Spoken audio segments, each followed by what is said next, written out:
Hey everyone, Sly47 here with the 7th video in the series, and this is pretty much going to be the downer of the series because we are talking about the Hindenburg today. I do not have a single video cracking big caliber in this ship. I have played it a good amount and I can't bring myself to play it. That's why it's a beautiful port decoration. This, as I go through it and when I actually finally show the document that I created for comparing all of these cruisers together and kind of getting an idea of what they are, it really showed me why the Hindenburg is in the state it is. It is pretty much, besides torpedo reload, middle of the pack. It is a master of none situation. It has some tools, but they've all aged. Like they've got 12 203s, which is basically the normal amount of guns on a ship.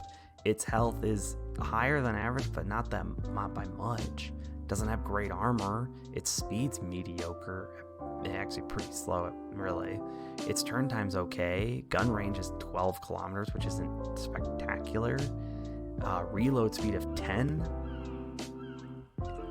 Fire chance of 6, but it's German. That makes kind of sense. The turret traverse is good. The A ratings, bleh. Its concealment sucks. Like, the grind up to tier, like the 5 and 6 are some of the best in their tiers, though I will disagree with the 5. But either way, I would definitely say the tier 5 and 6 are amazing. I'd definitely go for those. I wouldn't go any further. Not until they redo this, because I don't want to be a Debbie Downer on this entire thing. I don't, because realistically, when you're playing the tier 5 and 6, you're like, oh my gosh, these are insane AP monsters. Like, let's do this DD hunting. This is gonna get better and better, and it just gets mediocre and more mediocre, and then horrible at the rune. And the Hindenburg is just basically a rune with an additional gun. So let's talk about this. Let's try to figure this thing out. It needs a niche, and this is something that I kind of learned as I was going through and mulling through all the data on the tier 10 cruisers. Is every tier 10 cruiser needs a niche. If it doesn't have something that makes it special, it basically does nothing to the meta. It doesn't make a purpose for itself. You have the Worcester, where it's got a lot of utility, not too much firepower per se. You've got the Des Moines, which kind of ups the firepower, lowers the utility. You've got the Henry, where it's a high burst. You got the Moscow, which is a sniper. You got the Zhao, which has insane just output of damage, raw damage. You've got so many other ships at tier 10 for cruisers that are it's absolutely fantastic. They have a purpose. The Hindenburg has nothing.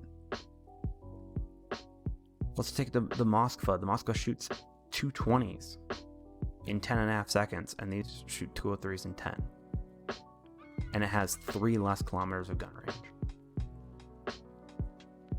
This thing needs this entire line from 7, 8, 9, and 10 all need to be, have a purpose. And in my opinion, I think they need to be those AP monsters. They need to fire a little bit faster. They need to be able to output that damage, and they need to have the best AP pen out of everything. They need to have this buff. They need a niche given to them to give it purpose to be in this game.